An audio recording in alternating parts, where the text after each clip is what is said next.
the English-speaking population there. I believe it was a regional thing. I believe. Yeah. So maybe it's like there's a channel called Animax. Maybe it's like stuff like that. Possibly, yeah. You might know more about that than me, about the distribution channels. That makes a lot of sense. Yeah. Yes. It reminds me of there's a show many of you may like called Vinland Saga. Vinland Saga has 2 dubs, and it's simply because the show got purchased for like a season, or it got purchased for Netflix for the right to stream it on Netflix, and then also got purchased for Sentai for the right to stream it on High Dive, and neither wanted to sell their dub to the other, neither wanted to hire the other to do a dub, so they both did their own dub, which is kind of fun. You can see some cool comparisons, especially in terms of adaptation style. The High Dive dub is trying to do sort of a Shakespearean thing, like there's a lot of like these and thys, and that sort of thing, which makes it feel more antiquated. And then the Bang Zoom dub is just going for like modern, comprehension kind of writing. And yeah, it's neat to compare. The studio that actually dubbed Vinland Saga for Netflix was actually BSI Los Angeles. Oh, my bad. Sorry, Bang Zoom. I didn't mean to. Anyway, BSI. I guess I'm sorry to BSI for not giving credit. Yeah. Love your hair. Thank you. So you've been in the voiceover industry for so long at this 22 point. years. Yeah. How is it? 23. You started your big break, I guess, was when you were 11, right? Yeah. So. Yeah. Well, yeah. Yeah. How is it to go from a child and seeing the industry grow as it is from a child specifically? Yeah. I was trying to find something that I did, because I'm trying to make a new visual reel. So I was trying to find some old work of mine on YouTube. And instead I found a 16-year-old Aaron at a convention doing a Q&A. And I remember getting asked, what's it like coming out of Full Metal Alchemist? And it's been like several years since you did it. Do you want this to be your career? And if you don't want voice acting to be your career, what do you want it to be? And I said at that age, I was like, well, the biggest problem is my great talent was being a pre-adolescent male. And now I'm just an adolescent male, and I sound like every 20-something, 30-something adult that has been doing lead roles for ages and that got in with regular talent, not just by having a very niche voice type. And so I need to get good. And for a while it was hard to get good. So my focus was very much for a time on figuring out if I actually was supposed to be doing this. I think you were already good. Oh, thank you. Well, I will say a lot of that work was the directors just telling me exactly how to say it. I was a good parrot. I'll give myself that. But I wasn't I don't know, I didn't super know what was going on, if I can be so honest. But yeah, so a lot of my focus was on figuring out if actually this could be a career for me or for anyone. And that's one of the biggest changes, is I actually think it's more viable as a career now than it used to be. And maybe AI is going to change that. I hope not. But so maybe be careful if you like the idea of your voice actors being able to support themselves, then think twice before you make your meme video with a AI thing instead of hiring an indie voice actor. There's probably somebody who would do it for free. You could be that person, maybe. And interacting with humans instead of robots is always worthwhile. It's always going to give you more, in my opinion, than just the results that you were after, just the performance. There's, maybe humans can suggest rewrites and things like that. They can ad-lib little bits, and so it's more fun, and you make friends along the way, and then they support you down the road, or they ask you to be part of their project. I really want to encourage that human touch. Anyway, because of conventions, actors can make a living now. That's one of the biggest reasons. Before that, it was if you wanted to make a living. Monica Rial has, I think, the most parts on IMDb of any voice actor. Monica Rial was working as a hairdresser for the first 20 years of her career. Because you couldn't make a living. Even if you had a ton of lead roles, you couldn't make a living. So it's more doable for some of us now. It doesn't mean that everybody manages to. And there's no shame in having a side gig. Like, I still do my side gigs. Like, I still direct, I still do script work as well. Yeah, aside from that, we went from paper scripts to digital. Remote recording is a thing now. You know, everybody has home studios now. I've got basically a giant Lego set that was shipped to my house that's covered in soundproof foam, and I spend hours in there screaming, frightening my dog. Yeah, and that also has made it a lot more accessible.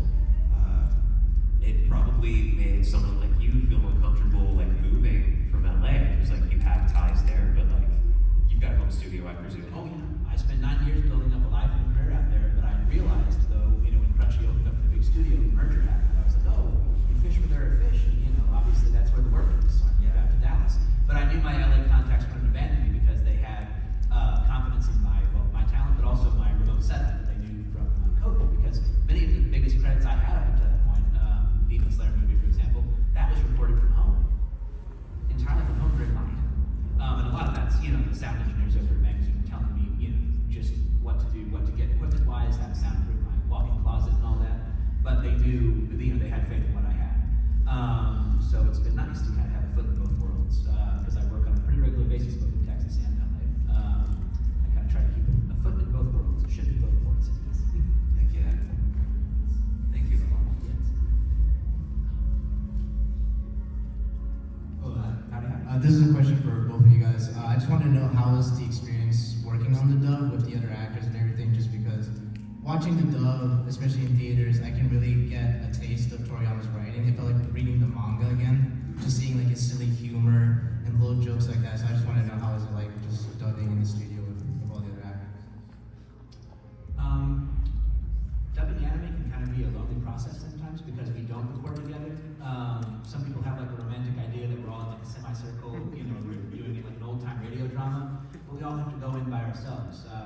It's just us alone in the booth, and then in the control room next door is a director, an engineer, and maybe sometimes a producer. If we're lucky though, our friends and co-workers are already in there. They've already come in and done their work, so we have their voices to bounce off of. If not though, we have just Japanese actors to go off of. And if you're bilingual, that's great. And then really it's a huge advantage actually in our business. If you're bilingual, you speak Japanese and English, that's great. But for most of us though, you know, we have to go by what the director's telling us, giving us the proper emotional context, and also, you know, doing research ahead of time. And depending on the project, sometimes it's a very tight turnaround where we'll find out that we're going to be in the show, and then less than 24 hours later we'll be performing in that show. So sometimes there's only so much research we can do, but I do believe in being prepared as much as possible.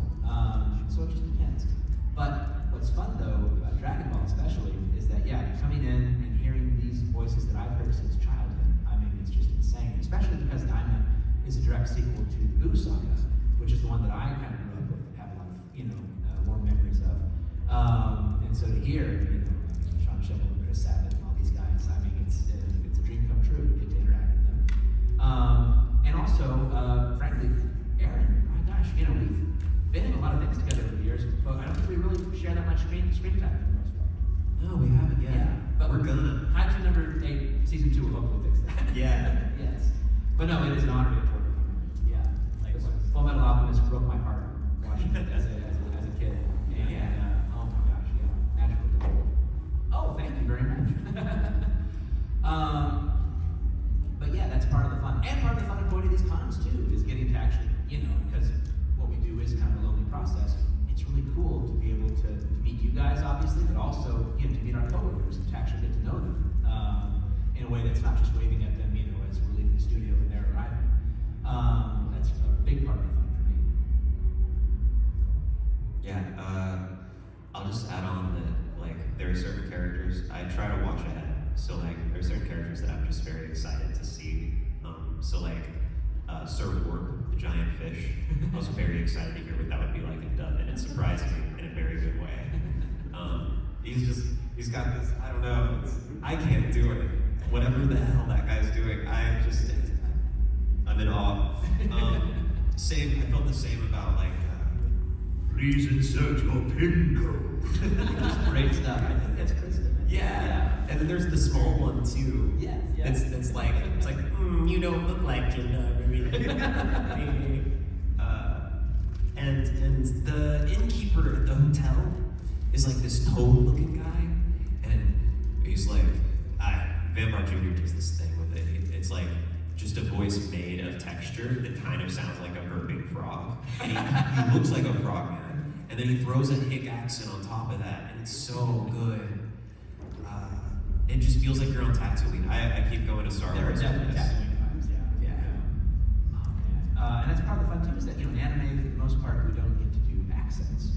There are exceptions, like Black Butler or something, but usually, they have us shy away from that. But not with Dragon Ball. Dragon Ball, you can go very broad and very charactery and throw in accents, which is a lot of fun. Yeah. Anyway, thanks. Yeah, thank you. Good question. Thank you guys. Absolutely. So I kind of have like one or two questions. So the first one is like, when you started doing voice acting, did you ever have anticipation you would ever be a part of the Dragon Ball franchise? And also, what is your advice to anyone who's trying to get into voice acting? And do you think the process now with how technology now, it has become, do you think it's become maybe easier or difficult to get into voice acting now? It's funny because back in the day, it was just something that people fell into oftentimes. It used to be on-camera people who just had very unique sound. Like one of my mentors out in LA was Richard Horvitz, who used to be in a bunch of kind of raunchy 80s comedies and television work. But then he had such a unique kind of nasal, almost elfish voice that he just fell into voiceover and ended up doing, he's in Vader Zim, he's Moxie in Hell of a Boss, he's one of the original Angry Beavers. But it was really just kind of by necessity. It was how his career survived. But nowadays, though, for I'd say 2 generations and counting, there are people out there that this is precisely what they want to do, and they have gone after it since they were young. And that's, it's really cool, but it's a very different vibe from I think how it used to be, at least to hear, veterans tell it.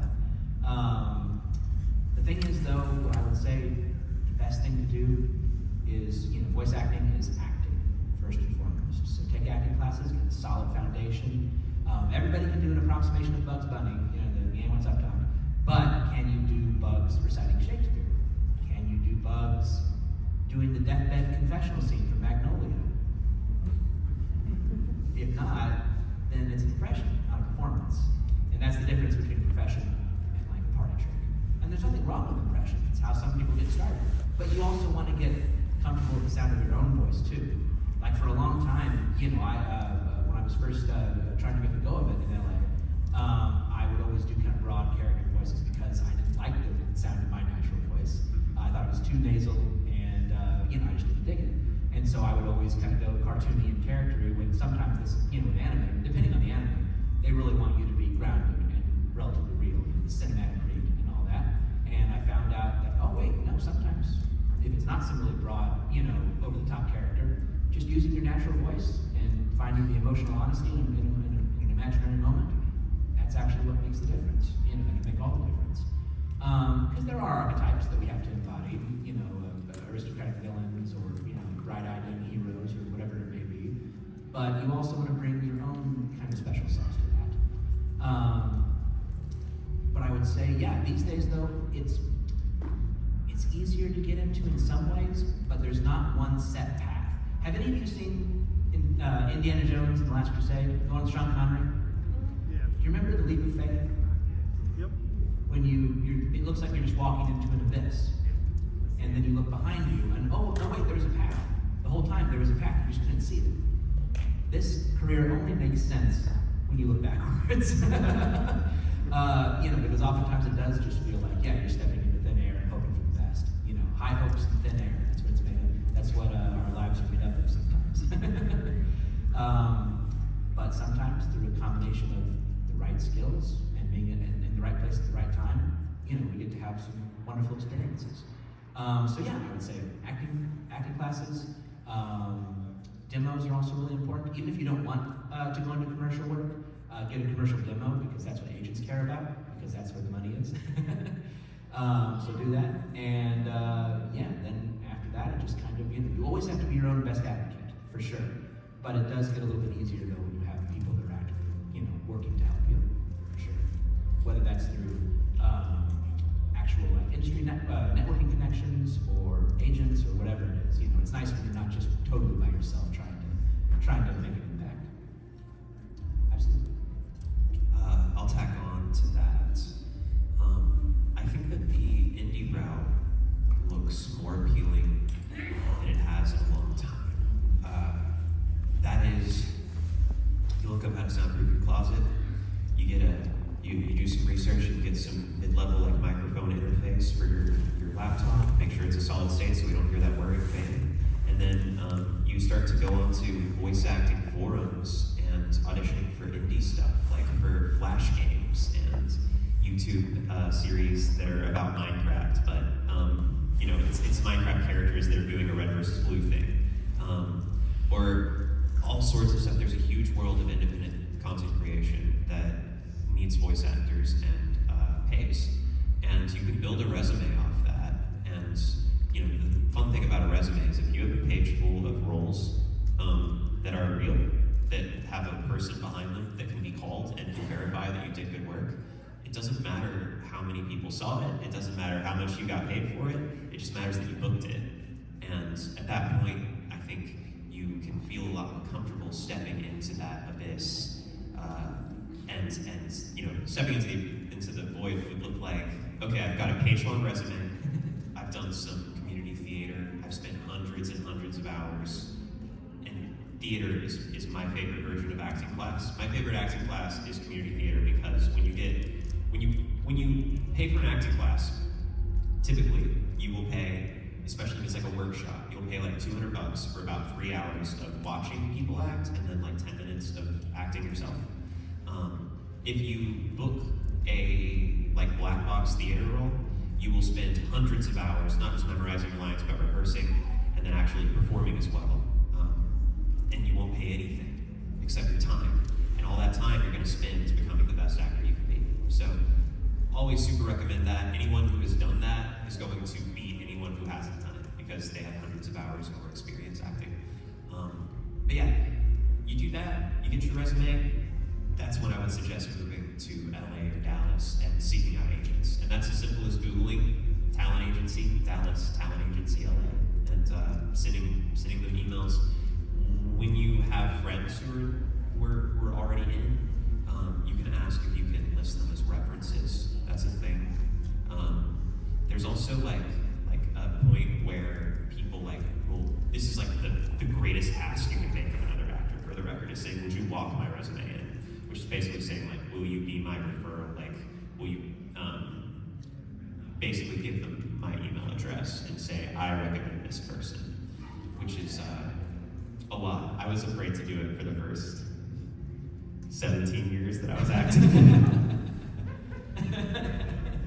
Yeah, it's not something to take lightly. I actually never did it. I just asked people if I could list them as references, and then one person was like, I'll walk you in. Somebody. Thank you, Morgan Lorette. You're my hero. Oh, Morgan? Oh, God bless her. Oh, Yeah, that's great. she's a real one. She is. Thank you. Absolutely. Hello.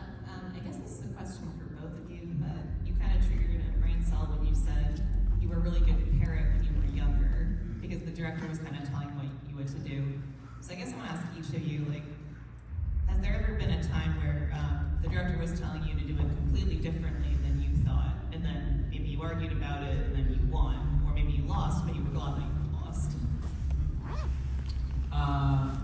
There have been times when I feel a little bit like, you guys watch Parks and Rec?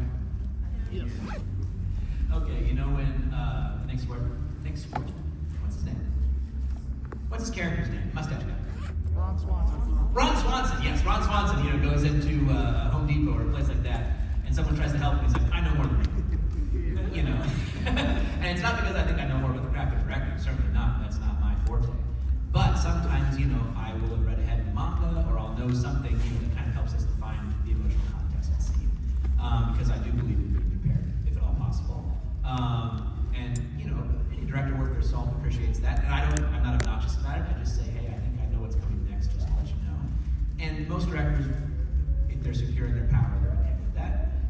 You know, and of course you also get your approach, you want to be nice about it. But flat out argue with them, that doesn't happen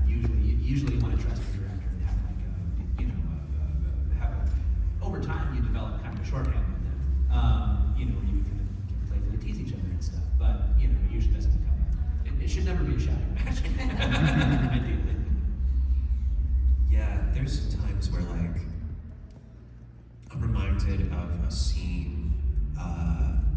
There's a moment in Attack on Titan where this character named the Owl is passing on his power to Grisha Yeager, and he says you need to take this power because only, and then I think the translation said only a Titan can make it to the walls and reach the people who live inside the walls.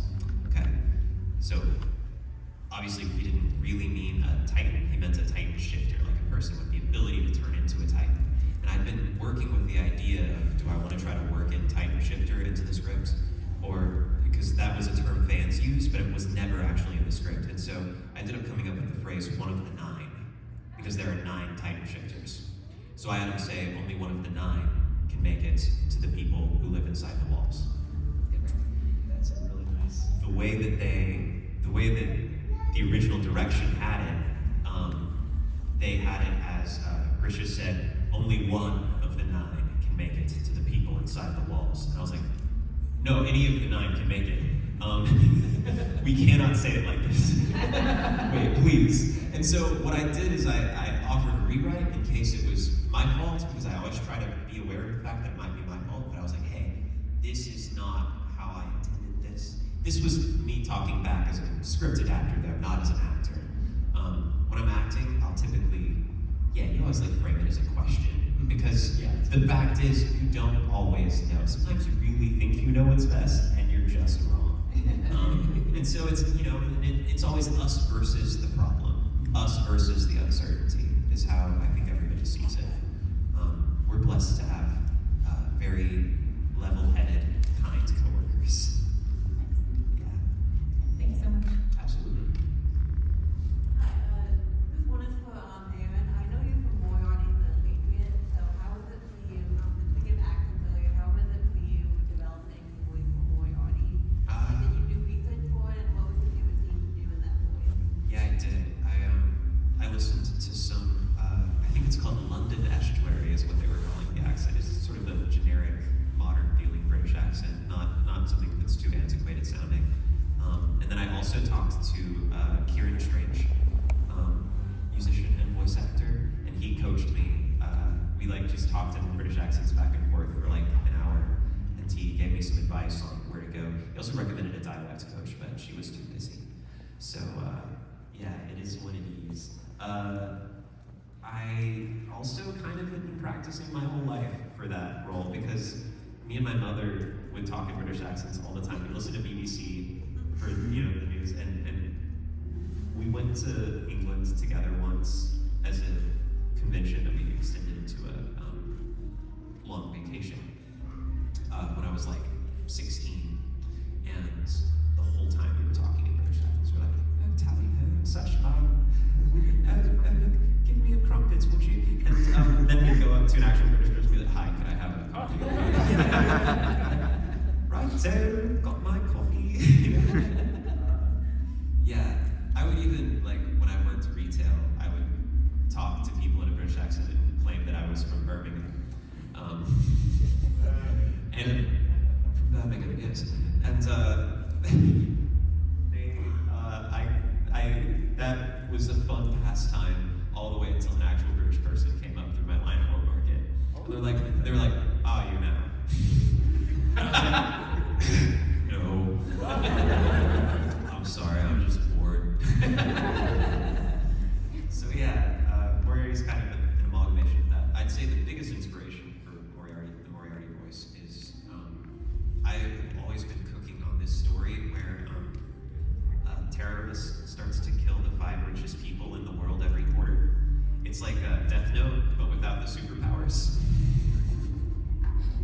And so because I had been working on that story, I felt like I had a lot of emotional infrastructure for a character like Moriarty. Yeah. Again, what was your favorite scene to do in that? Oh, my favorite scene. Well, You've Bested Me, Shirley is amazing. Oh God.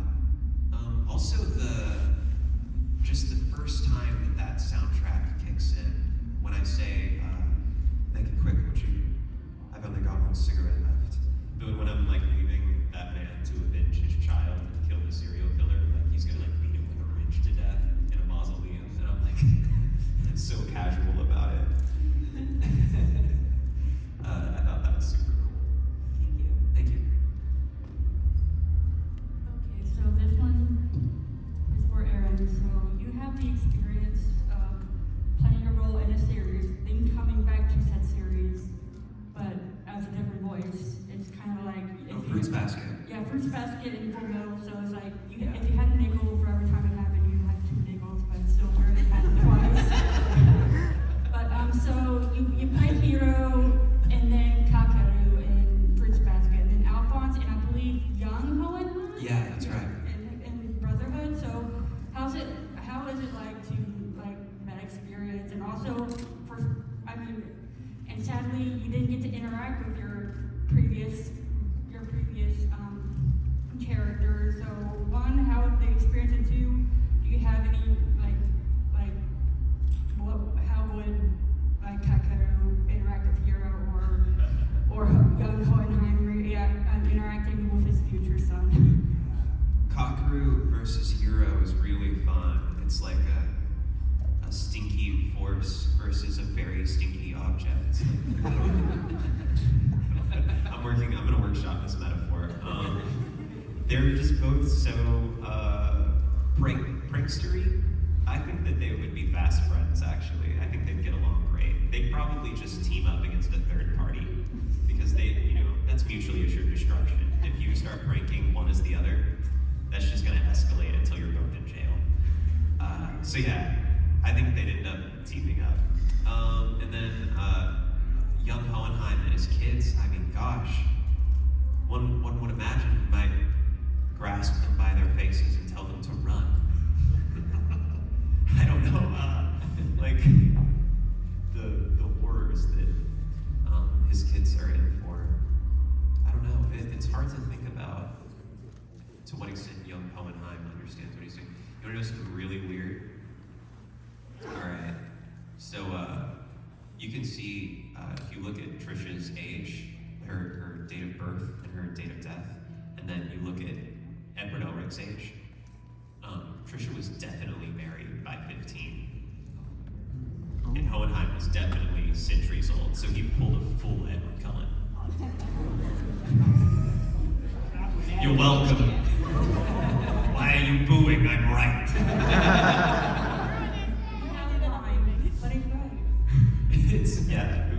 When I realized that, I was like, what the hell? And then there's a monk online where he kind of doubles down on it anyway.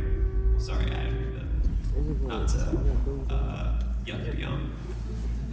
But Hohenheim's weird. Luckily, he was young when I voiced it. He hadn't become that yet. I'll stop talking. Soundtrack's perfect. It's the Haunted Mansion. So going off of what you said about being prepared in the booth for voiceover, with Dragon Ball Daima specifically, the Japanese version is only 2 episodes away from being complete. Last night's episode. No, I didn't see it yet. Do you or either of you watch up to the most recent Japanese dubbed episode when preparing for recording?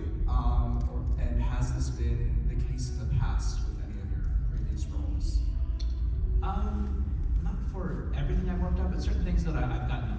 It's for Kaiju the Great and for Chainsaw Man, a handful of things I've been in, I was already a fan to begin with, and was caught up on the show and the manga, or whatever material there was out there. So I think with Daima though, I don't know. I haven't seen last night's episode, but I have seen clips from upcoming stuff, and we probably should tread light things out. I don't want you guys to spoil it. No, don't say it. Dragon Ball has a big dub only fan base. I don't want no spoilers. But it's just a pulpy, old school, fun adventure that in many ways feels like a throwback to the OG Dragon Ball series. It feels like kind of him bringing it full circle. It's really beautiful. Yeah, I am not all the way caught up, but I do try to watch at least a couple episodes ahead, and I'll check. Like, I don't get to say no spoilers for me. Like, I want to know, I need to know, because I want to make sure we give the best we can to y'all. And I believe that, there are some actors for whom reacting with authentic surprise is their biggest strategy. They want to feel what the character's feeling for the first time as the character feels it for the first time. For me, I've never been good at sports. I choke under pressure. So I need to lessen the pressure by being prepared. So if I am nervous about something, if I think that anything weird might be happening, then I will try to research the heck out of it so I don't miss it. Especially if I can read it, because I can read so much faster than I can watch. Yeah. So that answers that. Thanks. Yeah, absolutely. Thank you. So, going off of Aaron, I know that you have been a script adapter, you've also been an assistant director. I don't know if Landon, you have been down either of those avenues yet. Oh no, he's the multi-hyphen. He's the Orson Welles. No, I just wanted to make sure, like, for instance, when you're doing Dr. Stone, does any of that training come back in your head? Like, I don't think this matches the mouth flaps quite right, or let's change the script a little bit. It's so hard to turn it off. I can be so obnoxious. I know I can. Like, it's like you're being obnoxious, and yet you're like, if we could just move this clause to the beginning, I think that grammatically the flow might be a little bit better. It's like, usually it's helpful, I think. Usually, like, because if something's not fitting well, most of the job of script adaptation is counting syllables and saying, how do I make this one syllable shorter? That's most of the thing. So if it's I love you so much, but you need it to be one syllable shorter, you're like, God, I love you. And then that's 4 syllables instead of I love you so much, which was 5. And it means mostly the same thing. That sort of thing is most of the job. And so how fast you can do that affects how long y'all can focus on other aspects of the job.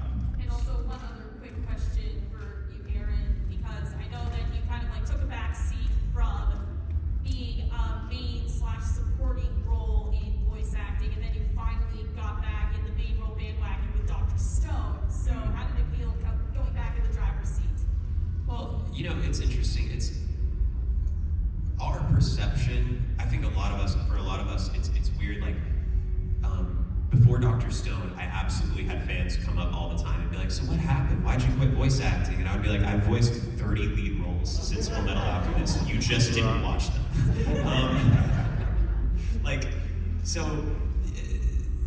What was great about Dr. Stone, honestly, is it was just really validating to be back in like a Toonami thing and to have something that I could point at that people could easily Google, or I'd be like, yeah, watch this on Hulu or Netflix or Toonami, because it's real, because I do still voice act, versus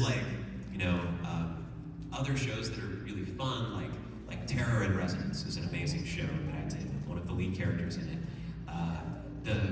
I think the director for Cowboy Bebop worked on it, and nobody knows about Terror in Resonance. But so my experience was, I felt like I was still working, but when I went to conventions, I felt like a little bit like how do you put it, washed up, has-been pseudo-child star. Anyway, not so bad. Listen, there are worse things than being in Full Metal Alchemist when you're a kid. Like, it was an amazing experience, and it opened up a lot of opportunities for me. But Dr. Stone and My Hero Academia are 2 shows that getting to be part of those really made me feel like relevant again. So that was cool. Thanks. And I know that I've been discounting you a lot. Landon, I'm sorry, this will be my last question. Yeah. How does it feel knowing, like, I won't say the voice actor's name, but we all know who he is, but replacing him, did you have that pressure on you, like, I have to sound exactly like him, or do I need to put my own spin on it in a way? Yeah. Earlier, I was talking about, I kind of hinted at the idea of legacy voices, where there are characters that, for whatever reason, will need a new voice. And you want to honor what's come before, but you also want to take opportunities to make those characters yours, to put your input on them. So they feel of a piece with what was happening before, while at the same time, finding a way to make them your own. And it's happened, a few times. And each time it's a little bit different because, really? Yeah, it's I would say that with Ronpo and Bungo Stray Dogs, really they didn't get much to go on because I hadn't watched the show. That was actually the rare time when I was not very prepared because I knew I was doing bits and bobs for the movie. They brought me in and said, "Hey, he's very full of himself. He has a higher nasal voice, and that's all we're going to tell you." And they didn't play me anything previous that had been done, and so I was kind of flying by the seat of my pants. Later on, I went and watched what had been going on, but that first for the movie, I was just like, okay, let's see, I looked him up in the bathroom. I did look him up in the bathroom at the studio, and I was like, oh, okay, this is like a Sherlock Holmes type. I love Sherlock Holmes. This sounds like an amazing character. Let's give it a shot. But I did not have that initial performance in my mind, frankly, because I hadn't watched it yet. But as time went on, though, I went back and watched what had been done, and I was like, oh, we're kind of a piece. Okay, I don't really have to make that many adjustments, He must have grown up around the same kind of mold I did, because we have that kind of nasal voice, that nasal quality. And then with Rohan, it was a little bit different because I did know full well what I was getting into. And I had more of a chance to make it my own from the beginning because it was a different series. It was an OVA spin-off series. And so the energy was very different from part 4. Rohan is older, and also he has a different kind of, that series is more horror-centric, body horror especially. If you guys haven't seen Vespo Kishibe Rohan, it's pretty much Tales from the Crypt, but like in the JoJo universe. And so with that, I was kind of endeavoring to make him more of like almost like a horror host, like one of the old school, like Vincent Price types. So I was trying to marry that with what we were doing. And that was a good challenge, but I'm really happy with how it worked out. And yeah, that's about all. Yeah, it sounded awesome. Oh, thank you so much. Thank you for indulging me with my 3 questions. Well, my pleasure. And Aaron, I do want to say, I saw Terror in Residence. I own the DVD. Isn't that show so good? It's so good. It's so underrated. Oh my If you gosh. haven't seen it, please seek it out. It's a really good dub. Yeah, absolutely. Hello, I'm sorry for not asking a Daima-related question. Both of you, I believe, have worked doing rom-com animes, and you also mentioned solidarity, which I can imagine can be very awkward doing voice work. And Aaron, I know you did Shirogane and Love is War, and I just wanted to ask, what would be some of your favorite lines, if you can think of any? Very specific, I'm sorry. I think my favorite scene in Love is War is when I'm playing 20 questions, I only get 10 questions with Kaguya, and I'm trying to guess what she's thinking of, and she implies that it's me, but it's actually her friend's dog. It also happens to be blonde, piercing blue eyes, and a very smart boy. And she likes it, and she implies that she has a crush on it. It's all a trap, right? So I've got this line where I'm asking these follow-up questions after finding out that she likes the thing that she's thinking of, and find out that it does have warm blood, it does have piercing blue eyes and blonde hair, and it's smart, and devilishly handsome, and I'm like, it's me. It must be me. And there's this bit where I'm like, she is blushing, full on blushing. Does that mean she's embarrassed? Why would she be embarrassed unless? And the hope in there. I spent 3 hours doing this scene because we were doing it in pandemic time. So I was recording it alone, self-directing. And I spent way too long on it. And part of it was that every time I yelled, I didn't know about vocal health yet. Every time I yelled, my voice would get deeper, and I liked that it was deeper because he wants to have a deep voice, even if I don't have a deep voice. Miyuki wants to have a deep voice, so he will push to the lowest that he can to try to be manly. And I just love that scene. And for me, a favorite line of any of my characters? Yeah, absolutely. Oh gosh. I would say, in the Demon Slayer movie, Enmu spends a lot of time monologuing on top of that train. To no one in particular, he's just talking to himself. It's just a lot to say. And a lot of that was, let me see. There's some really good ones, but I think my favorite one, though, is probably, To die in the rapture of a dream, a blessing indeed. Like, you tell him, buddy. Thank you very much. Absolutely. Master Muzan told him to train hard, and he trained hard to the point where he became a trainee. Hey guys, question for the both of you. You both have done decades of roles over the years. Which role is your most memorable one that you're really proud of to this day, and why?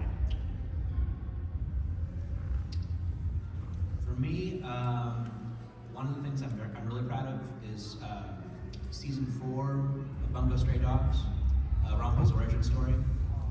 That's some of the acting that I'm most proud of. And a big part of that, though, is because my scene partner for a lot of that was Jameson Price, who plays Fukuzawa, kind of Rampo's adopted father figure. And Jameson Price, I think, is one of the most talented people in our industry. He's phenomenal. And Fukuzawa is, like, especially in that origin story, yeah, that's like a master class. He puts on a master class, and I just, was along for the ride as Rampo. But in some ways, though, because I kind of feel like I adopted Rampo, in some ways he feels like an adopted son. And so, I was definitely thinking about, things from Fukuzawa's POV. And there's one scene where, Rampo, for those of you who don't know, he's like, Sherlock Holmes level deductive intellect, but he's reckless, though, because he's at that point very young and discovering his powers. Well, they're not really superpowers, but he thinks of them that way. And he puts his life on the line unnecessarily. And Fukuzawa he chastises him and even slaps him across the face, which is a very non-Fukuzawa thing to do. But he's just, saying, stop risking your life on these stupid gambles. And Jameson Price's deep, beautiful voice breaks at one point when he says there was a gun pointed right at your head. And in that moment, there was almost no acting required from me because like we talked about, Full Metal Alchemist breaking my heart as a kid. That was breaking my heart in the booth because Jameson sold the hell out of that line. And so Rampo's supposed to break down and start crying and just saying, I'm sorry, over and over again. And I just rode the wave of that emotion. And I'm so darn proud of how that turned out. And it's because of Jameson. And I finally got to tell him to his face last weekend because we got to have a Bungo Stray Dogs centric panel. But it meant the world to be able to finally tell him that because he's so darn good. He's been so good for so long. You guys, you've heard of him Bleach. He's been all over the place over the years. But yeah, he is phenomenal. A real treasure of the industry. Mine is probably Senku. I did a lot of acting classes between other roles in Senku, and so I feel like I was better at the job. And he's also been with me for a long time now, I think 5 years. And you build a relationship with a character, and it feels like you're slipping on your favorite pair of pants or your favorite coat or something when you start voicing them again. But I think we're out of time. It's 3. Uh-oh. Yeah. So I just wanted to say thanks, y'all. Yeah, good one to end on. Good question. Guys, thank you so much. Wonderful question. I got one more question for you guys. What's up? Where can everybody find you this afternoon? Why, I'm glad you asked. Yeah. You know me. Riverview? That's my question. Is it Riverview? Can you answer your own question? Yeah. Do you guys know the building behind the Gaylord in the atrium level? You go outside of the atrium level and go to that singular big glass building.